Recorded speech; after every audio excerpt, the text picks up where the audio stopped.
Manger, un geste bien naturel et instinctif. Se nourrir, ça commence alors même que nous sommes dans le ventre de notre mère. J'aurais bien envie d'écrire, et tout commença avant même ma naissance. Je suis née 2 mois d'avance.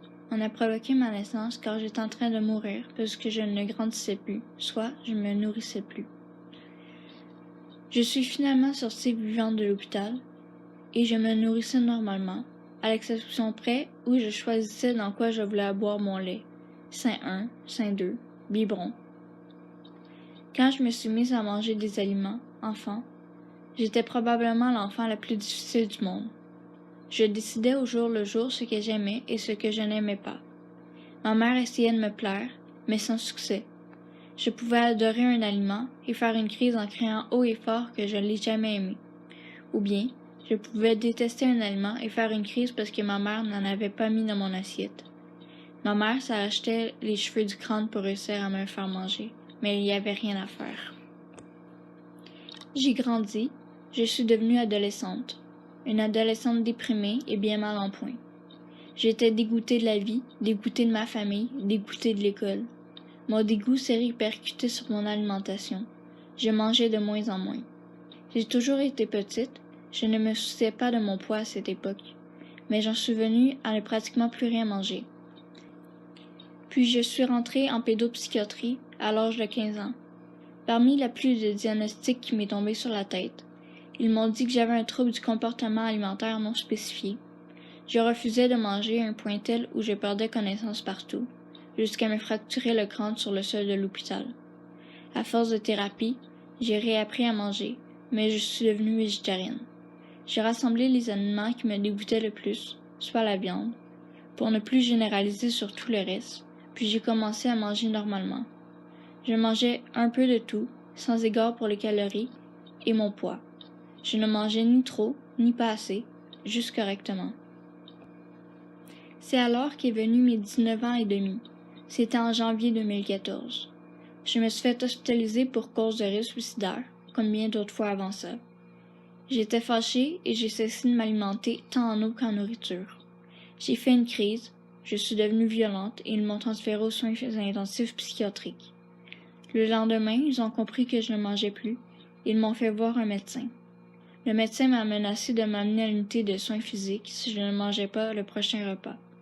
Je ne l'ai pas écouté. Il a répété sa menace à 2 autres fois sans qu'il ne se passe rien, jusqu'à temps que je tombe dans un coma diabétique. En me réveillant, j'étais à l'unité de soins physiques. Voyant que j'étais sous perfusion, je suis redevenue violente et j'ai arraché mon soluté. J'ai fini attachée au lit, avec une préposée aux bénéficiaires qui me surveillait. Ils m'ont remis la perfusion. Je le détestais, ce soluté. J'ai l'impression qu'il m'injectait la vie, il m'empêchait de mourir. Les jours ont passé sans que je mange rien ou bois quoi que ce soit, et je me suis vue maigrir. Je ne sais même plus combien de fois j'ai pu arracher mon soluté. Ça l'énervait les infirmières car, vu ma faible pression sanguine, elles avaient de la misère à me piqueter. J'ai aimé voir mes os saillir, le gras partir. C'est là le déclic. Ce n'était plus pour mourir, mais pour maigrir. J'ai accepté la perfusion et j'ai commencé à manger un yaourt par jour. Voyant que je faisais l'effort de manger et de boire, ils m'ont enlevé la perfusion. J'ai finalement pu retourner à l'unité de soins intensifs psychiatriques.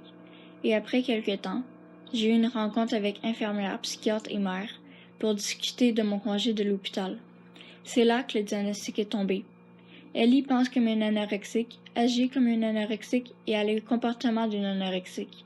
Votre fille est atteinte d'une anorexie mentale restrictive.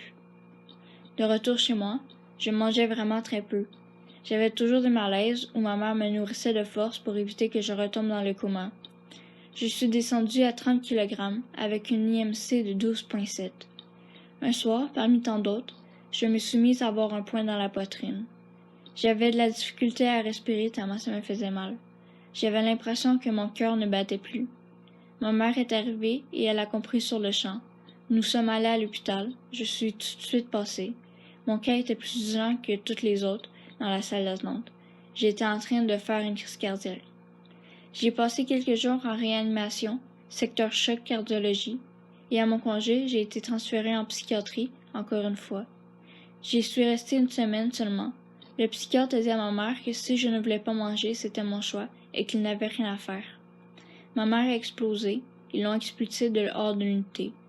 J'ai fait mes valises et je suis partie. Ça a duré quelques mois, 1 an et demi en tout. J'ai finalement eu une bonne passe et j'ai remonté la pente. Je me suis remplumée. Il y a eu des fois où je me suis sentie retomber, mais ça n'a pas duré longtemps.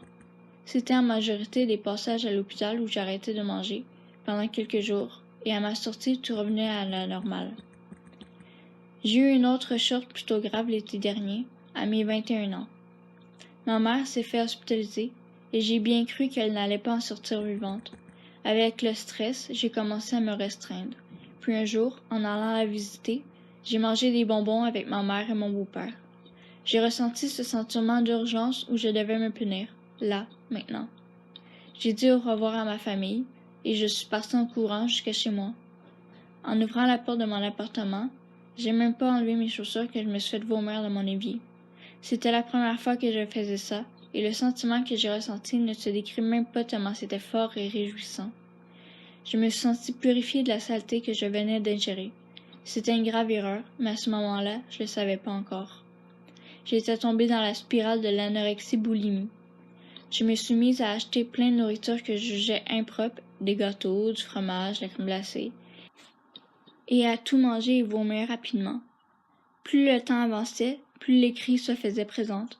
J'étais rendue à 3 crises par jour quand je me suis fait hospitaliser. Cette période ne m'a fait perdre que 5 kg et heureusement, l'hospitalisation m'a beaucoup aidée. J'ai cessé de me restreindre et de me faire vomir. Ma rechute venait de prendre fin. Depuis ce temps, je faisais attention. J'avais peur de rechuter, donc j'évitais tous les comportements susceptibles de me faire tomber. Je ne voulais pas savoir mon poids, je ne voulais pas regarder les calories, je ne voulais pas regarder mon corps dans la glace. Ça a fonctionné un certain temps. Puis voilà qu'au printemps 2017, la restriction et les vomissements sont revenus. Ça a duré quelques mois et ça est reparti tranquillement. Par contre, au mois de novembre, je me suis fait hospitaliser après une tentative de suicide et les vomissements sont revenus. Ça n'a pas duré longtemps. À ma sortie de l'hôpital, tout s'est remis dans l'ordre. En janvier 2018, l'idée folle de faire un don de sang m'a envahi et j'y suis allée. Tout allait bien, oui, tout, jusqu'à ce qu'on me demande mon poids. Alors là, j'ai eu droit à un « Désolée madame, vous n'êtes pas assez lourde pour faire un don de sang ». Ça m'a bouleversée et m'a donné la force de prendre du poids pour la prochaine collecte à la mi-février.